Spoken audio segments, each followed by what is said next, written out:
Siku ya leo, siku ya Ijumaa, tarehe 19 ya mwezi wa 6 mwaka huu 2026, Waziri Leila Mohamed Musa ameweza kukutana na waandishi wa habari katika kutoa taarifa kuhusu upangaji wa wanafunzi wa kidato cha 5 katika skuli za Unguja na Pemba kwa mwaka huu 2026.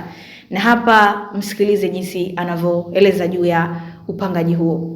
Kama ambavyo katibu ameshatuhabarisha, ofisi yetu hii ya leo imekusudia kutoa taarifa juu ya upangaji wa wanafunzi wa kidato cha 5 katika maeneo mbalimbali baada ya kumaliza mitihani yao mwaka 2025.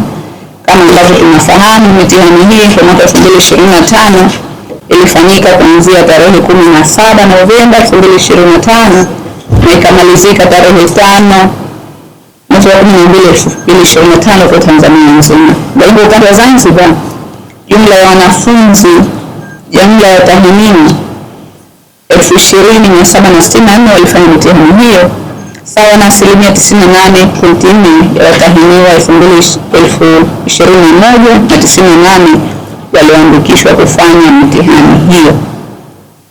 Kati ya hao 12,502 walikuwa ni wasichana ambao ilikuwa ni sawa na 59.3%, na wavulana walikuwa 8,262 sawa na 39.2%.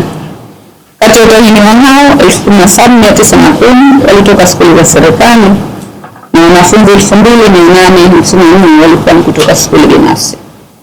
Ndugu waandishi wa habari, matokeo ya mitihani ya kidato cha 4 ambayo tunasema ndiyo mwisho wa elimu ya lazima kisera ndani ya nchi yetu, kutoa fursa ya wanafunzi kuchaguliwa kuendelea na masomo yao ya sekondari ya juu, yani kidato cha 5 katika skuli mbalimbali zinazotoa masomo katika ngazi hiyo.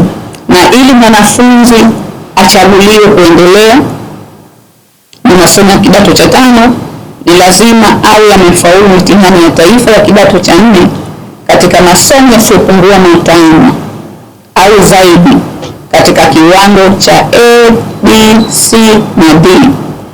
Aidha, kiwango cha chini cha kuchaguliwa ni ufaulu wa alama C3 na alama D2.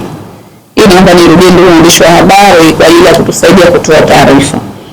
Kiwango cha chini cha mwanafunzi anayemaliza elimu ya lazima ili achaguliwe kujiunga kidato cha 5 ni lazima awe na ufaulu usiopungua C3 na D2.